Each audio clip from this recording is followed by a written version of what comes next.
사랑합니다. 오늘 우리 주님의 은혜로 인해서 이렇게 올라오셨는데 우리 주님을 깊이 만나고 또 임마누엘 하신 주님, 또 우리에게 찾아오셔서 함께 하시기를 기뻐하시는 그 주님 만나고 그 임마누엘의 은총을 경험하는 귀한 시간 됐으면 좋겠습니다. 우리 좌우 옆 사람 서로 축복합시다. 잘 오셨습니다. 주님은 당신을 사랑하십니다. 축복하겠습니다.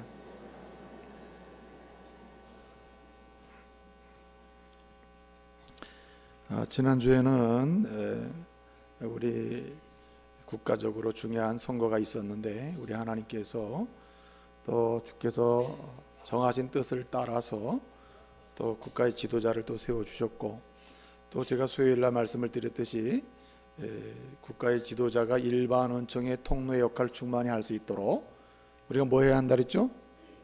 기도해야 한다 그랬죠. 국가의 지도자를 위해서 기도하는 성도로서 또 이 민족을 생각하고 이 민족의 미래를 꿈꾸며 또 세워갈 수 있는 저희들 됐으면 좋겠습니다. 어떤 분은 또 그래요. 다 끝나고 났더니 목사님 솔직히 얘기해 주세요. 누구 찍었습니까? 내가 처음부터 말씀드렸잖아요. 그런 얘기는 하는 게 아니다. 단지 하나님은 누구를 세워주시든지 거기에는 주님의 뜻이 있다.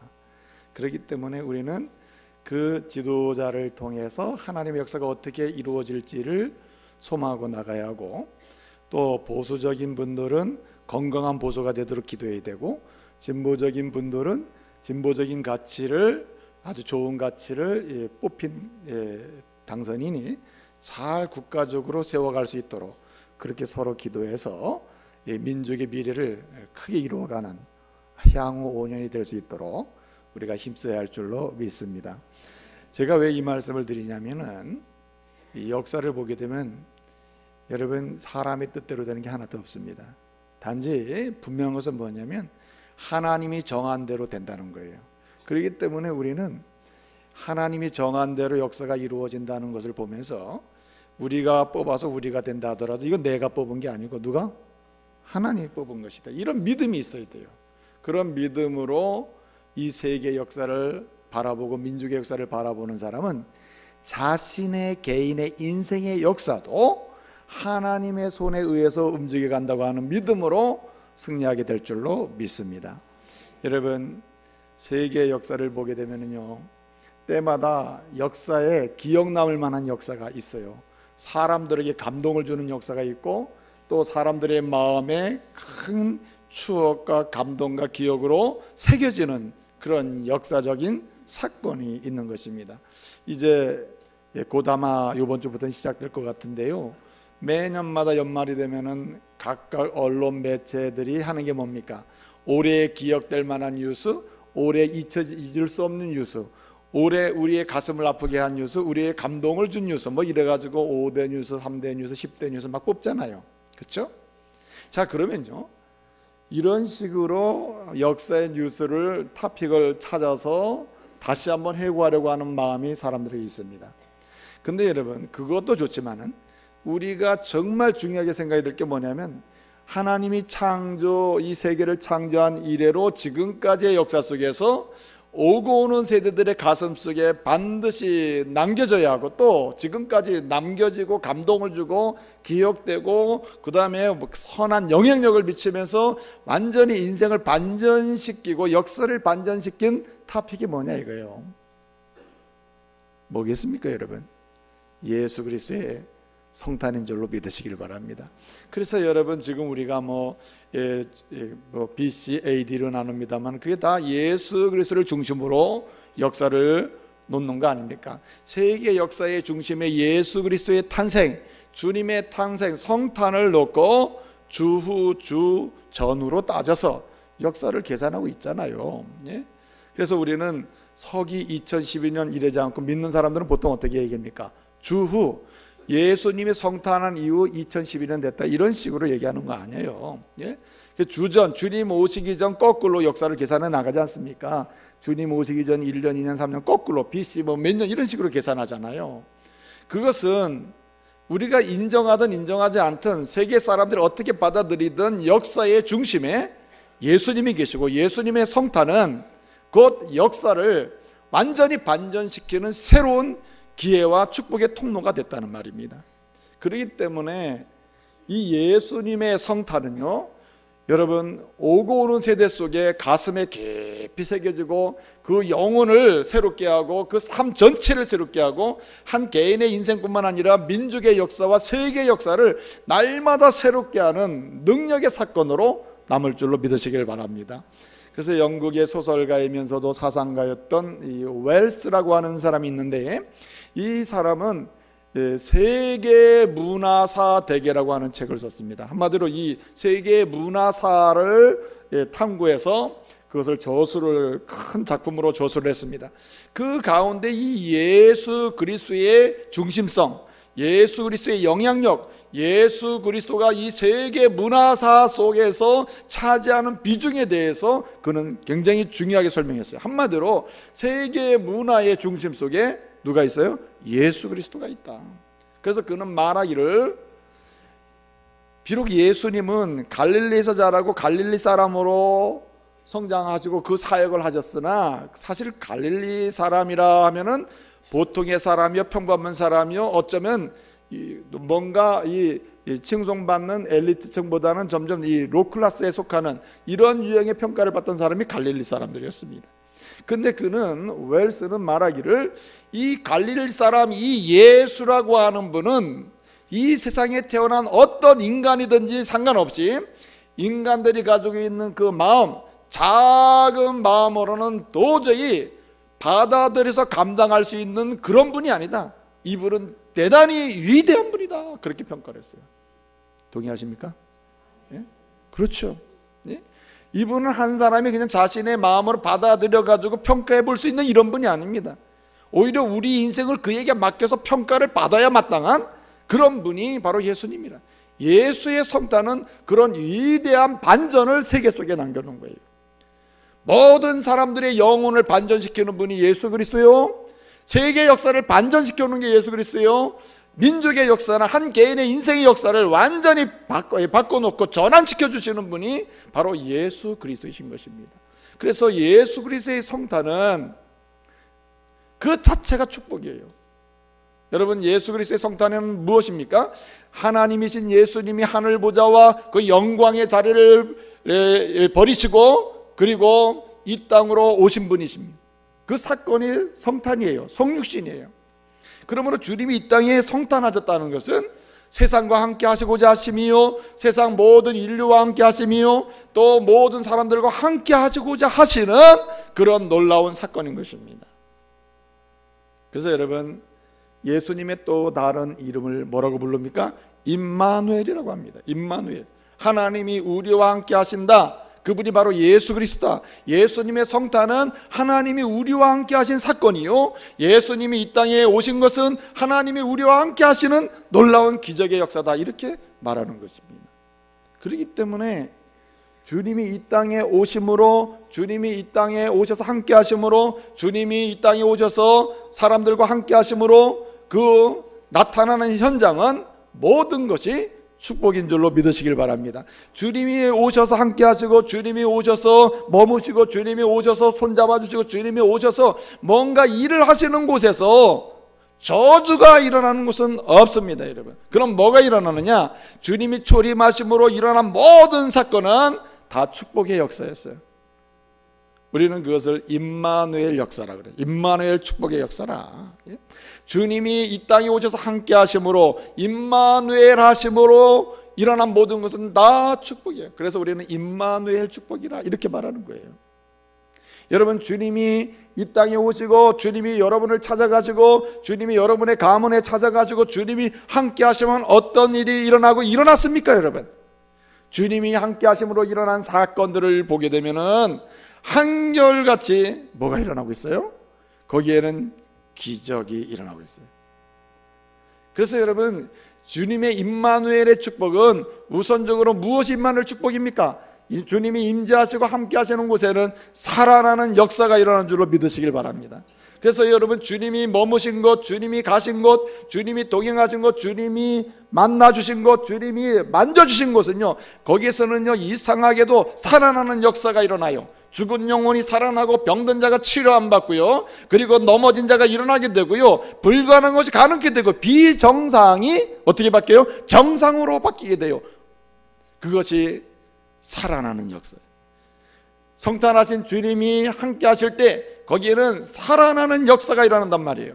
어떤 개인에게 주님이 함께 하시는 임마누엘의 역사가 있게 되면 거기에는 놀라운 축복이 있게 되는데, 그것이 무엇입니까? 각 개인의 삶의 전 영역에서 살아나고 일어나고 꿈틀거리고 생명의 환희가 불같이 일어나게 되는 겁니다.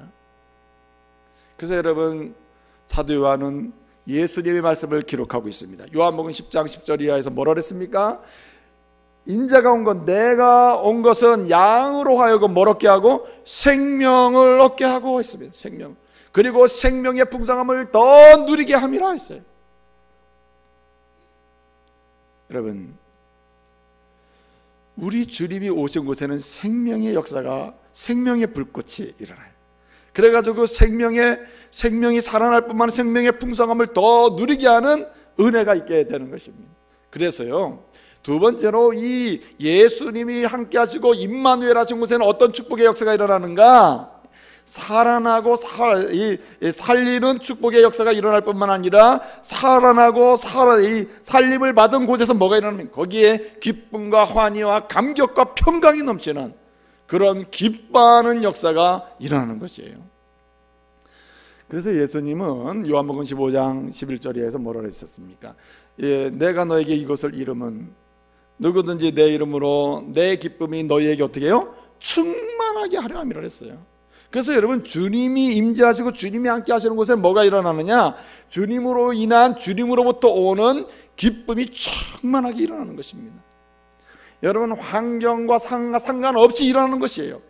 내 상황과 환경이 바뀌어서 일어날 수도 있지만, 더 중요한 것은 뭐냐면 내 주변 환경이 전혀 움직임이 없다 하더라도 주님이 임마누엘 하시고 함께 하시는 곳에서는 바로 감격과 감동이 일어나게 되는 거예요.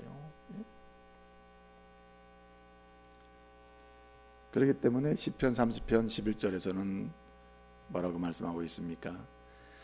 우리 주님께서 어떤 복을 주신다 그랬어요? 슬픔이 변하여 춤이 되게 하시고 베옷을 벗겨주시고, 베옷은 뭡니까? 죽음이 있고 절망이 있고 더 이상 기쁨이 없는 자가 입는 게 베옷 아닙니까? 그 베옷을 벗겨주실 뿐만 아니라 기쁨으로 그의 삶에 어떻게 띠를 띄워주시겠다고 했어요. 여러분, 주님이 함께 하시고 주님이 머무시는 곳에서는 슬픔의 베옷이 벗겨져요. 주님이 임재하시는 곳에서는요, 슬픔이 변해서 춤이 되는 역사가 일어나요. 주님이 임재하시는 곳에서는 기쁨으로 그 삶을 지배하는 띠를 띠게 되는 역사가 일어난단 말이에요. 그래서 여러분, 주님이 임재한 곳을 보게 되면, 주님이 함께 하시는 곳에서는요, 항상 슬픔이 없을 수는 없습니다. 슬픔은 있으나, 슬픔이 올 수는 있으나 슬픔이 변한다. 뭘로 변합니까, 여러분? 기쁨으로 변하는 거예요. 주님이 임재하실 때, 주님이 함께 하시면 그렇게 되는 것입니다. 주님이 함께 하시는 곳에서, 임재하시는 곳에서 뭐가 일어납니까? 여러분, 원망과 탄식과 저주가 뭘로 바뀌어요? 감사와 감동으로 바뀌게 돼요. 주님이 함께 하시는 곳에서는요, 여러분, 두렵고 떨리고 놀라는 일들이 뭘로 바뀝니까? 여러분, 사랑하게 만들고 감동하게 만들고 정말 주님의 놀라운 위로를 받게 하는 사건으로 변화되게 하는 겁니다. 그래서 여러분, 임마누엘의 축복은 이렇게 살리기도 하지만 감격하게도 만들어요. 살아나게도 만들면서 동시에 기뻐하게 만듭니다. 생명을 주시면서 동시에 생명의 환희를 체험하게 만들어요. 여러분, 이사야는 임마누엘 하나님, 임마누엘의 축복을 설명하기를 이사야 41장 10절에서 뭐라 했습니까? 놀라지 말라, 두려워하지 말라, 나는 너와 함께 합니다 그랬어요. 여기 놀라지 말라, 두려워하지 말라, 나가 너와 함께 한다 하는 말은 임마누엘의 하나님을 말씀하고 있는 거예요. 임마누엘 하나님이 임마누엘 하시고 함께 하시면 왜 우리가 살아나게 됩니까? 왜 다시 일어납니까? 왜 기뻐하게 되고 왜 감동하게 됩니까? 왜 우리는 다시금 평강 속에 들어가게 되냐 말이에요. 왜 그렇습니까? 주님이 함께 하시면 주님이 친히 우리의 주가 되시고 하나님이 되셔서 뭐라고 하십니까? 내가 너를 굳세게, 내 하나님이 돼서 내가 너를 굳세게 해주고, 또 내가 너를 어떻게 해요? 도와주고, 내가 너를 나의 의로운 오른손으로 그를 어떻게 해요? 붙잡아 주기 때문에, 예? 아무리 상황과 형편이 어렵더라도 흔들리지 않냐고 우리는 어떻습니까?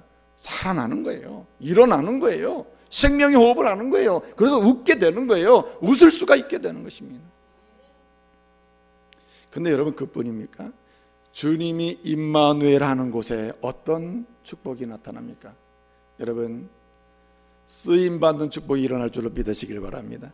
여러분, 사람이요 인정받음에 쓰임받는 것 굉장한 축복입니다.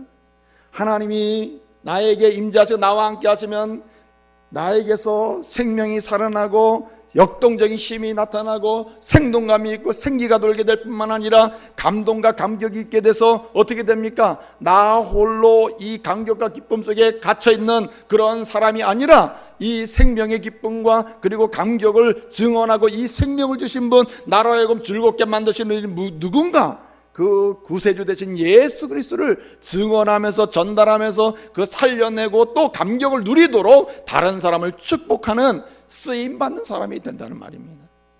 여러분, 예수를 만난 사람들은, 예수님의 임마누엘을 통해서 만난 사람들은요 하나같이 살아나는 기쁨, 감격을 다 경험하고 동시에 다른 사람들을 살리고 그리고 감격 속으로 안내하는 그런 쓰임받는 사람이 되는 것을 볼 수가 있습니다. 여러분, 마리아도 그렇고 요셉도 그래요. 그리고 엘리사벳도 시므온도 그래요. 또 뿐만 아니라 예수님의 12제자도 마찬가지고 바울도 마찬가지고 오늘 이 시대에 우리 주님께 쓰임받는 직분자들도 마찬가지란 말이에요. 그렇기 때문에 주님이 함께 하시는 사람은 그 자체로 행복한 거예요. 여러분, 이번 주간이 성탄 주간인데요, 주님이 함께 하시는 은혜를 누리시기를 말씀으로 축복합니다. 임마누엘의 축복을 경험하시길 바랍니다. 그래서 여러분, 삶의 여정에서 여러분의 가정이나 삶의 현장이 죽은 자리가 있다면요 다시 살아나는 역사 맛보시길 바랍니다.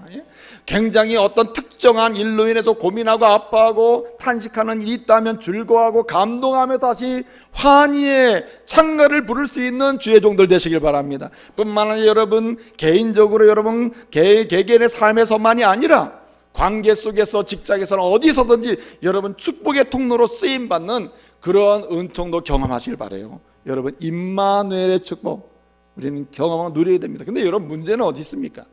오늘 예수님의 탄생 사건을 보게 되면 여기 많은 사람이 등장하지 않습니까? 헤롯도 등장하고 예루살렘 사람도 등장하고 마리아, 요셉도 등장하고 말이에요. 엘리사벳 등장하지 않습니까? 근데 두 부류가 있다 이 말이에요. 예수님이 이 땅에 성육신 하신 것, 곧 하나님이 이 땅에 함께 하신 사건은 예루살렘에 나타나고 베들레헴에 나타나고 모든 지역에 함께 하시는 역사는 동시에 일어났는데 임마누엘의 축복을 누리는 사람은 따로 있다 이 말이에요. 마리아는 누렸으나 헤롯은 못 누려요. 엘리사벳은 누리나 예루살렘 사람은 못 누려요. 베들레헴 사람은 누렸으나 예루살렘 많은 사람들은 누리지 못했어요. 왜 그럴까? 그러면 예수님은 임마누엘의 역사, 예수님이 함께 하시는 역사는 사람 봐가면서 그냥 가기도 하고 안 가시기도 하시는가? 그렇진 않습니다. 이 땅에 성탄하신 예수님은 오늘도 우리 모두에게 임마누엘 함께 하셔서 그 임마누엘의 은혜를 주시고자 원하심을 믿으시길 바랍니다. 내가 오늘 너에게 임마누엘의 축복을 경험하기를 원한다. 주님은 지금도 함께 하시면서 임마누엘 하고 계셔요. 근데 어떤 사람은 헤롯처럼 경험하지 못해요. 어떤 사람은 마리아처럼 경험해요. 어떤 사람은 요셉과 엘리사벳처럼 경험해요. 시므온과 안나처럼 경험하지만 어떤 사람은 전혀 다른 길을 가고 있다. 경험하지 못하고 믿노라 하면서도 그 임마누엘 은총을 체험하지 못한단 말이에요. 왜 그럴까? 여러분, 오늘 예수님의 탄생 이 사건을 통해서 주시는 주님의 은혜를 체험하시길 바랍니다. 여러분, 불쌍한 헤롯 같은 인물 돼서는 안 돼요. 마리아 같은 인물, 엘리사벳 같은 인물이 되어야 합니다. 어떤 사람이 살려주시는 놀라운 은혜, 그리고 기뻐하게 만드시는 은혜, 그리고 축복의 통로로 쓰임받게 하시는 임마누엘의 축복을 경험하고 누리게 된다는 말입니까? 우선적으로 정말 중요한 것이 있어요. 그것은 뭐냐면 확실한 믿음의 사람이에요. 여러분, 어정쩡한 믿음은 여러분 그 믿음이 아니라고 볼 수 있어요. 어쩌면 하나님이 기뻐하지 않은 하나님의 임재를 경험치 못하는 장애가 될 수도 있습니다. 그래서 여러분, 흐릿한 믿음은 주님 싫어하세요. 명료한 믿음을 좋아하신단 말이에요. 베드로 사도는 초대교회 당시에 많은 성도들이 환난과 핍박 속에서 참으로 고민하고 아파하고 있을 때 베드로 사도는 뭐라 했습니까? 베드로전서 1장 7절에서 너희의 믿음의 확실함이 너희로 하여금 결국 하나님의 칭찬과 존귀와 영광을 경험하게 할 것이다 그랬어요. 무슨 말입니까?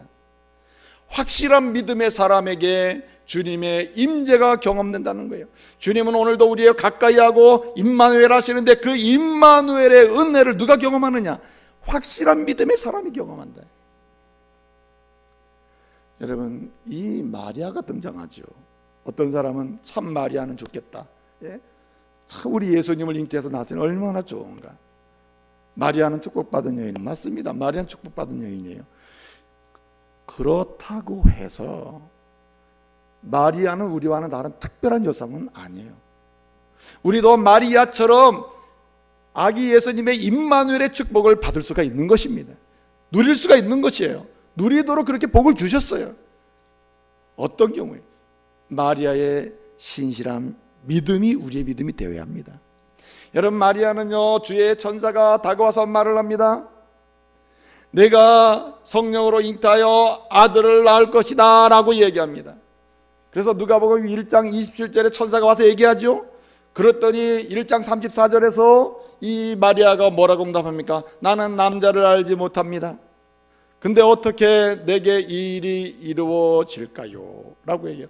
이게 어찌 이 일이 일어나겠습니까? 라고 얘기합니다.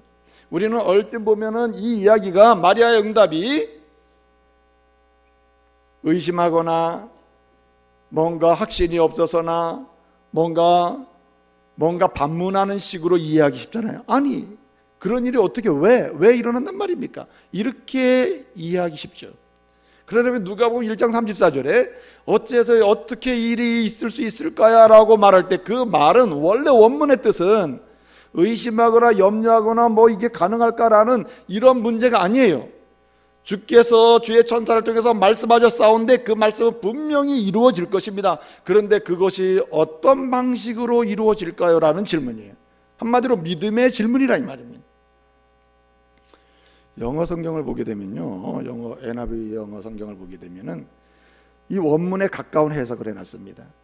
어떻게 이런 일이 일어났을까요? 할 때 why라고 질문하지 않습니다. 그럼 뭘 말하냐? how를 얘기해. how. 무슨 말입니까? 의심하거나 이유를 따져보거나 이런 것이 아니라 당신의 말씀, 하나님 말씀은 반드시 이루어집니다. 그렇기 때문에 그 일이 어떤 방식으로 이루어지는지 그게 궁금하다는 거예요. 한마디로 이 마리아는 믿음의 여성이었어요. 우리 예수님이 함께 하시는 곳에서 생명의 역사가 일어나고 예수님이 함께 하시는 곳에서 기쁨과 감격이 나타나고 예수님이 함께 하시는 곳에서 자기 자신도 쓰임받는 역사가 일어남을 자기는 확실히 믿었던 것입니다. 그 사람에게 주님이 임재하시는 거예요. 오늘날은 많은 사람들이 이 믿음의 자리에서 떠나서 주님의 은혜를 구하는 사람이 매우 많습니다. 자신은 믿지 않지만 그렇게 있는 거예요. 여러분, 하나님께서 모세를 통해서 이스라엘 백성을 애굽에서 불러내잖아요. 그 불러내실 때에 여러분 끊임없이 하나님을 향한 믿음을 강조해요. 믿음을 요청해요. 그리고 홍해를 건너 믿음으로 건너게 하시고 그리고 광야로 들어가게 하세요. 우리 하나님께서 시내산에 이스라엘 백성들을 오게 하셨을 때 내가 너희와 언약을 맺으리라. 내가 진실로 너희 하나님에게 너희는 나의 백성이 되고 나는 너와 함께하는 하나님으로서 함께하면서 너희에게 축복하는 그런 하나님으로 너희에게 약속하리라 하시면서 시내산에 이제 언약을 맺자고 얘기하십니다. 그리고 모세에게 얘기해요. 내가 너희에게 이러한 임마누엘의 축복을 내가 약속하고 누리도록 하겠다. 그러니 너희는 다 그날 약속한 날에 다 나와라. 근데 여러분 조건이 있었습니다. 조건이 뭡니까? 단 너희는 너희 옷을 빨고 마음을 새롭게 하고 정결케 하고 깨끗하게 하고 성결케 하고 거룩하게 하라. 무슨 얘기입니까? 자기 몸을 그냥 깨끗하게 하라는 얘기입니까? 아니에요. 순결한 믿음으로 나오라는 말이에요. 순결한 믿음, 하나님을 향한 절대적인 신뢰하는 믿음으로 나오라는 얘기예요. 그럴 때 내가 너에게 언약을 하겠으며 그 언약의 축복을 경험하도록 내가 충만하게 역사하겠다고 말씀하시는 거예요. 여러분 요즘도요 하나님의 은혜 역사는 계속됩니다. 임마누엘 하셔서 함께 하셔서 하나님이 마치 예수 그리스도를 통해서 이루시는 기적의 역사는 계속되고 있어요. 여러분 믿으시길 바랍니다. 상식에 의해서 이성적 범위 내에서만 신앙이 이루어지는 게 아니에요. 근원적으로 모든 것이 기적이에요. 그 누구에게 이런 기적은 일어나는가? 생명의 기적이 일어나고 감동의 기적이 일어나고 쓰임받는 기적이 일어나냐 말이에요. 믿음의 사람에게 일어남을 믿으시길 바랍니다. 하나님 그분 한 분, 그분의 전능하신 손, 그 능력의 손이면 불가능한 게 없다. 나를 만드신 하나님, 나를 창조하신 하나님이 나를 붙잡고 계시는 한 나는 절대로 넘어지지 않는단 말이에요. 그런 믿음으로 전능하신 하나님에 대한 믿음, 십자가의 보혈의 피, 그 능력이 내 죄를 사하시고 하나님 나라 갈 때까지 모든 죄의 문제를 근원적으로 해결하는 능력임을 믿는 믿음, 절대적 믿음, 그 믿음이 오늘 임마누엘의 은혜를 이 시대를 살아가면서 충만하게 누리게 하는 통로임을 믿으시길 바랍니다. 여러분뿐만 아니라 오늘 여기 말씀을 보게 되면요, 여기 베들레헴이 소개되고 있습니다. 우리 예수님이 베들레헴에서 탄생하셨음을 말씀해주고 있어요. 여러분 미가서 5장 2절을 보게 되면요, 이 베들레헴에 관해서 예언을 하고 있어요. 베들레헴 에브라다야, 너는 유다 족속 중에 지극히 작을지라도 너 가운데서 이스라엘을 다스릴 자가 나오리라. 할렐루야. 예? 여기 중요한 게 뭐냐면 미가서 5장 2절의 예언의 말씀 중에 유다 족속 중에 지극히 작을지라도, 매우 작아요, 형편없어요, 알아주지도 않아요. 그런데 그곳에서 누가 나온단 말입니까? 이스라엘을 다스릴 자, 구원할 자가 나온다고 말씀하시죠. 그리고 주님은 그 예언의 말씀 그대로 베들레헴에서 오늘 탄생하신 것입니다. 여기 나셨다고 말씀하고 있잖아요. 여러분 주님의 임재는 여러분 뭔가 교만하고 잘난 체하고 권력을 가지고 있고 세상 사람들에게 자랑할 만한 것을 많이 가지고 있다고 생각하는 그 사람들에게 임하는 게 아니에요. 만약에 그랬다면 우리 예수님은 예루살렘에 임재하셨어야 돼요. 예루살렘에서 탄생하셨어야 합니다. 많은 사람들은 기대했습니다. 이스라엘의 메시아가 오고 왕이 온다면 아마도 예루살렘이 아니겠느냐. 예루살렘은 왕의 도시요, 예루살렘은 권위의 도시요, 예루살렘은 권력의 도시요, 예루살렘은 뭔가 부귀와 영어가 있는 도시니 왕이 오기엔 딱 좋은 곳이다. 그런데 여러분 예수님은 예루살렘에 오지 않으셨어요. 어디에 임재하시고 어디에 함께 하셨어요? 베들레헴에 함께 하셨어요. 오늘날 여러분 진실로 예수 그리스도와 함께 하셔서 주시는 생명의 은혜나 감동적인 그 평강의 은혜나 그리고 때를 따라 축복의 통로로 쓰임받게 하시는 쓰임받는 하나님의 은혜가 경험되는 임마누엘의 축복을 누리는 사람은 어떤 사람이냐? 신실한 확실한 믿음의 사람일 뿐더러 이 사람의 삶 속에서 뭐한 사람? 지극히 낮아지는 자예요. 낮아지는 자, 겸손한 자라요. 자기를 지극히 낮추는 사람. 그리스도 앞에 서면 나는 내놓을 것이 없으며 죄인이며 약하며 비천한 자며 부족한 자며 감히 얼굴을 들 수 없는 자입니다. 자기 고백을 하면서 자신을 주님 앞에 완전히 십자가 앞에 내려놓는 사람, 겸손한 사람. 그런 사람에게 여러분 함께 하시는 주님의 은혜는 경험될 줄로 믿으시길 바랍니다. 여러분 교만한 자에게는 하나님의 은혜가 임하지 않아요. 겸손한 자에게로 은혜는 흘러가게 되어 있는 것입니다. 하나님의 임마누엘의 축복은요, 겸손한 자에게 흘러가서 그 심령을 새롭게 하면서 다시금 일으켜진 은혜를 맛보게 하는 거예요. 그래서 우리는 때를 따라서 이 겸손한 자의 자리에 어떻게 하면 나갈까 소망하면서 자꾸만 우리 주님 앞에 자기를 살펴볼 필요가 있어요. 그래서 우리가 겸손한 자리, 낮아지는 자리, 주님 앞에 자기를 지극히 비천한 자로 낮추는 자, 그런 자가 되어야 하는데, 그러기 위해서는 자신의 한계를 인정하면서 고백하면서 주님 앞에 나갈 필요가 있어요. 마태복음 14장 13절을 보게 되면 14장에 보면 거기 오병이어의 기적이 소개되고 있습니다. 그 오병이어의 기적을 보게 되면은 예수님이 너희가 먹을 것을 주라고 말씀하시잖아요. 너희가 먹을 것을 주라고 얘기합니다. 근데 여러분, 그 너희가 먹을 것을 주라고 말할 때 이 제자들은 근심하잖아요. 이거 뭐 돈 있어도 안 돼요. 사실 돈이 부족하지만 돈이 있어도 안 돼요. 그 많은 것을 어디서 사다가 주냐 말이에요. 근데 마지막에 이들이 가져나간 게 뭡니까? 오병이어 아닙니까? 보리떡 5개, 물고기 2마리를 가지고 나가잖아요, 주님 앞에. 근데 여러분, 이것을 가지고 먹여주세요 하는 겁니까? 아니에요. 이것이 우리의 한계입니다 라고 얘기하는 거예요. 우리는 우리의 힘으로 뭔가 해서 뭔가 우리가 할 수 있다, 뭔가 했다고 말할 수 있는 존재가 아닙니다. 자기를 주님 앞에 낮추는 거예요. 낮추실 때 주님은 축사하사 하나님의 임마누엘의 은총을 주신 줄로 믿으시길 바랍니다. 거기에 오병이어로 많은 사람들을 먹이고 거두는 역사를 맛보게 하는 거예요. 왜? 자신의 한계를 인정하고 주님만이 내 삶의 주인이며 능력임을 고백할 때 거기서 기적이 일어나는 거예요. 또 뿐만 아니라 우리는 우리의 연약함 속에서 있음을 고백하면서요, 때를 따라서 우리는 교만을 주의해야 됩니다. 그래서 지극히 겸손한 자로, 낮은 자로 주님 앞에 서기 위해서는 때때로 의도적으로 교만을 경계할 필요가 있어요.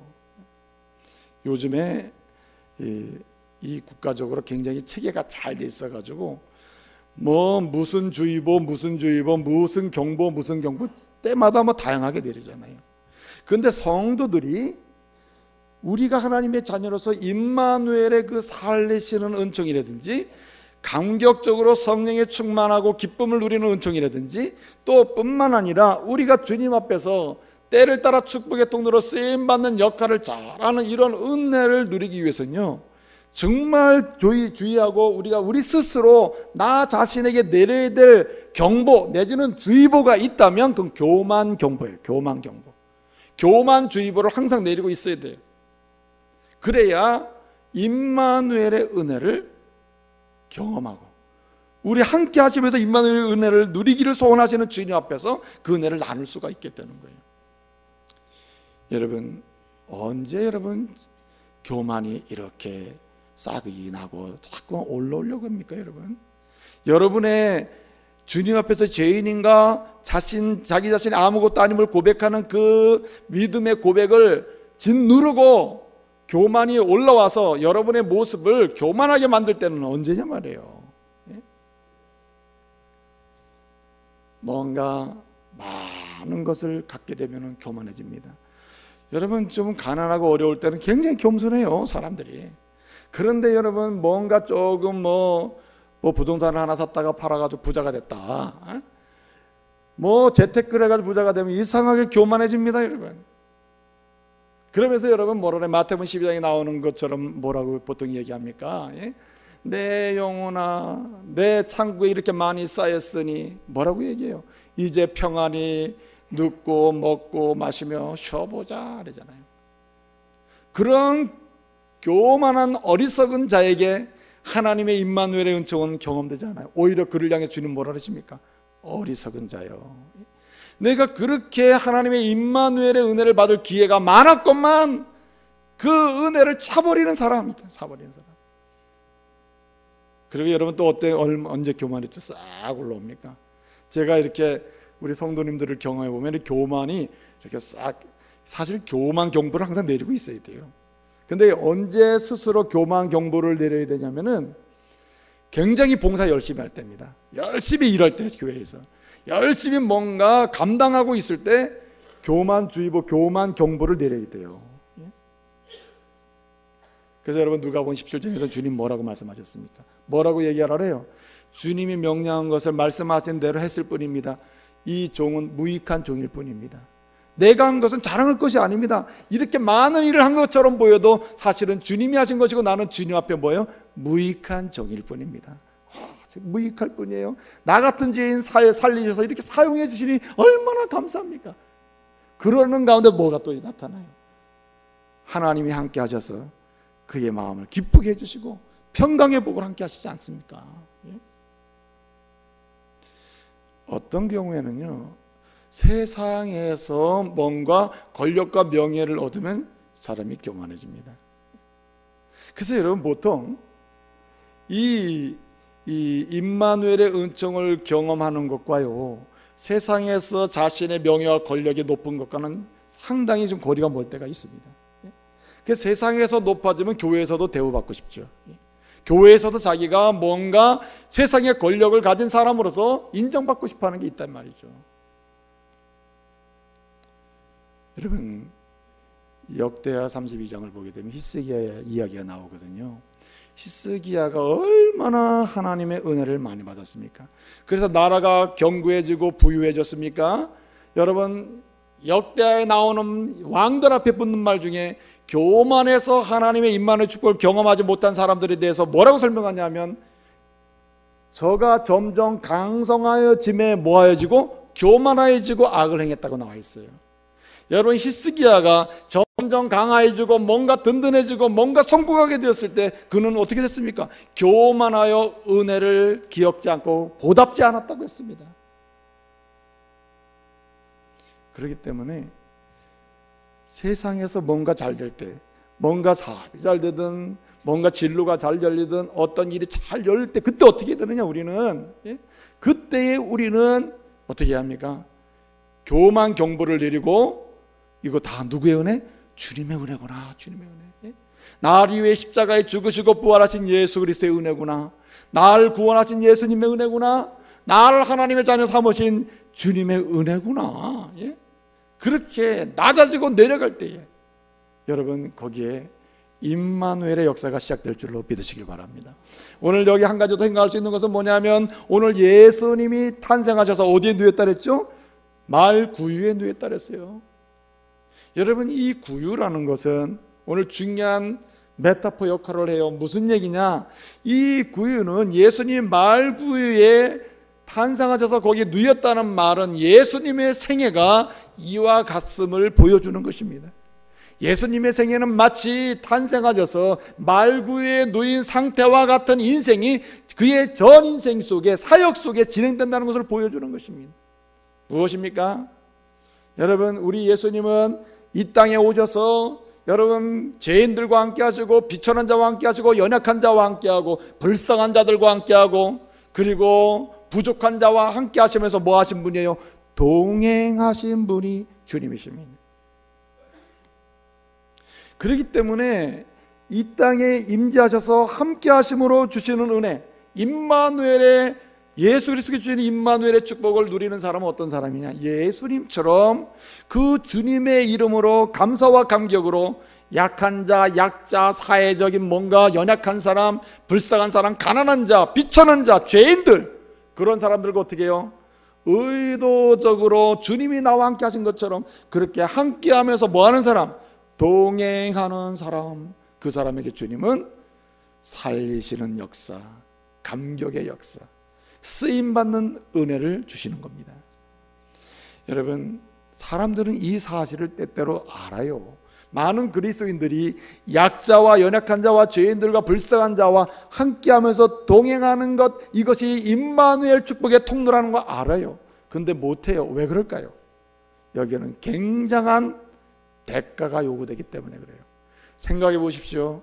약한 자, 연약한 자, 그들과 함께하고 동행한다는 것은 내게 있는 시간을 나눠준다는 것이요, 내게 있는 건강을 나눈다는 말이요, 내게 있는 물질과 내가 소유하고 있는 지식과 내가 가지고 있는 많은 이익에 속한 것들을 나누어주고 베풀어야 한다는 그러한 문제가 있는 것입니다.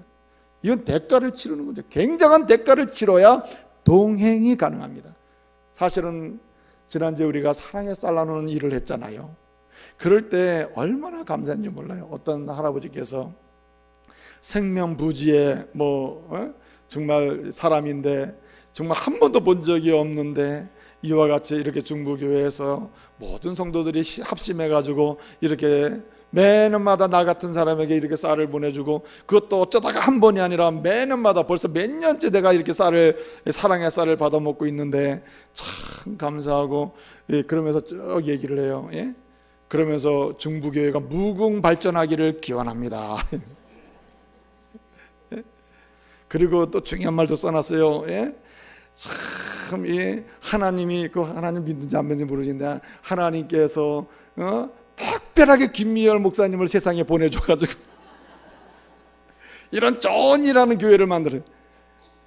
그 말 들으니까 이거 걱정이 되더라고요. 이 예수님 때문에 이렇게 되는, 예수님 여러분 보세요. 얼마나 감사한지 몰라요. 여러 성도님들 참 감사를 드려요. 사랑의 살 첨포 나누기 운동을 통해서 여기 단계동, 흥업, 그리고 무실동 모든 1000명의 사람들에게 예수 사랑을 증거하면서 사랑의 쌀을 나눴단 말이에요. 이게 얼마나 좋아요. 근데 문제가 뭐냐면은 한 번 가능해요. 가능합니다. 연약한 자 한 번 돌보는 거 가능해요. 그러나 동행은 아무나 하는 게 아니에요. 가난한 자와 함께 하는 것 한 번 할 수 있어요. 연약한 자와 함께 가서 울어주는 것 가능해요. 그러나 끝까지 울어주고 눈물을 닦아주고 계속해서 함께하는, 동행하는 것, 이거 보통 일이 아니에요. 그렇기 때문에 이런 자에게 주님처럼 이렇게 아파하는 자와 동행하면서 함께하는 그 사람에게 주님은 임마누엘의 은혜를 주신다고 약속하신 것입니다. 여러분 시편 41편 1절에서 다윗은 그렇게 고백하고 있어요. 가난한 자를 돌보는 자가, 따라합시다, 복이 있으며, 가난한 자를 돌보는 자가 복이 있으며, 예수님처럼 하나님처럼 그 은혜를 기억하고 가난한 자와 함께하면서 동행하면서 그를 돌보는 사람이 복이 있어요. 무슨 복이 있습니까? 결국은 살아납니다. 그래서 말합니다. 41편 1절에서 가난한 자를 돌보는 자가 복이 있으며 그가 가난할 때, 그가 재난당할 때, 그가 어려울 때, 그가 고통당할 때, 그가 목숨이 이태할 때 그가 어떻게 해요? 따라합시다. 건지심을 받으리로다. 건지심 받는다 그랬어요. 이게 무슨 얘기입니까? 임마누엘의 복을 그 사람이 받는다는 얘기죠. 이제 말씀을 마치겠습니다. 여러분 바쁘죠? 연말이라서 얼마나 바쁘십니까? 바쁜데 건강 조심하시길 바랍니다.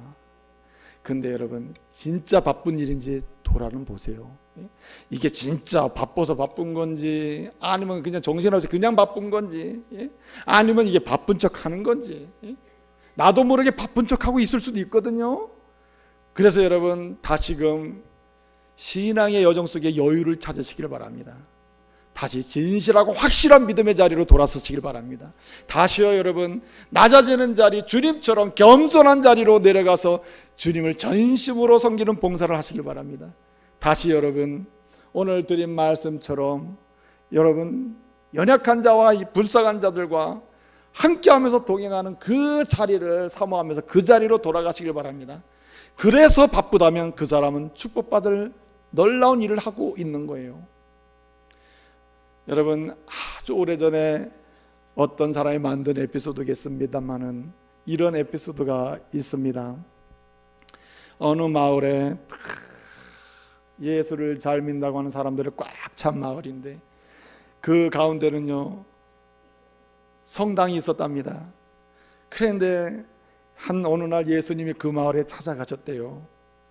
그랬더니 그 예수님을 제일 먼저 발견한 어떤 아주머니가 막 달려갔대요. 성당으로 가가지고 신부님 지금 예수님이 이 동네에 오셨는데 어떻게 하면 좋습니까? 그러니까 이 신부가 잠깐 기다려보라고 내가 좀 물어봐야 되겠다고. 그래가지고 이 신부가 그 지역 전체를 관할하는 주교라고 하는 신부가, 주교 신부가 있는데 주교에게 전화를 했대요.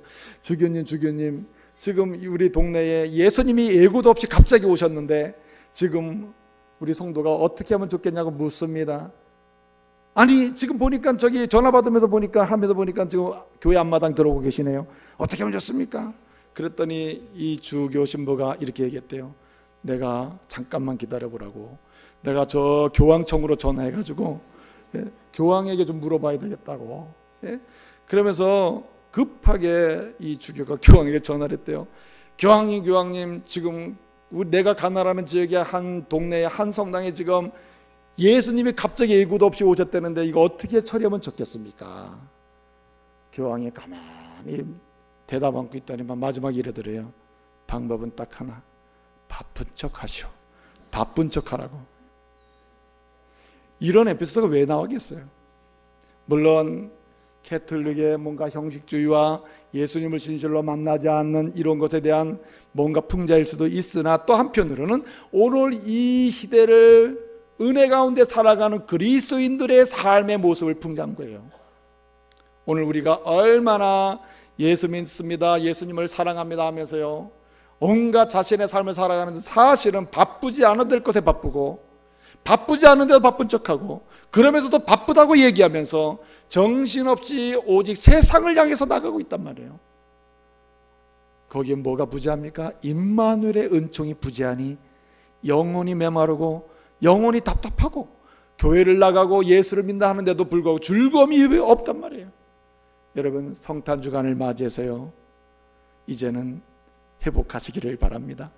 헤르만 바빙크라고 하는 개혁주의 신학자요 철학자가 있는데, 이 사람은 하나님이 하신 큰일 중에 세 가지가 큰일이 있다. 첫째는 천지창조, 둘째는 예수님 성육신 사건이요, 셋째는 성령을 물붓듯 부어주신 이 세 가지 사건이 세계를 움직인 위대한 사건인데, 그 중에 제일은 뭐다? 성육신이다. 성육신.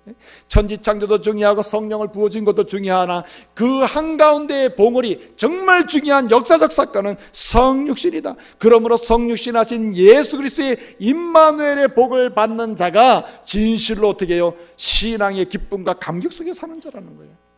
여러분, 예수님은 지금 여러분의 심령 속에 와 계시고, 그리고 임마누엘의 은총을 누리라고 말씀하십니다. 누리기를 소원하고 계셔요.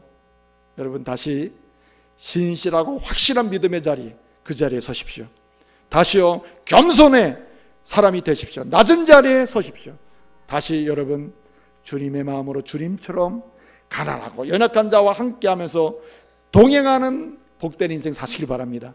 주님이요, 임마누엘의 은혜 주실 겁니다. 삶 속에서 살리실 겁니다. 일어나게 하실 겁니다. 그리고 다시 회복되게 하실 겁니다. 그리고 여러분, 만족과 기쁨을 주실 것이고, 여러분 자신뿐만 아니라 가문도, 여러분의 자손도 쓰임받게 될 줄로 믿습니다.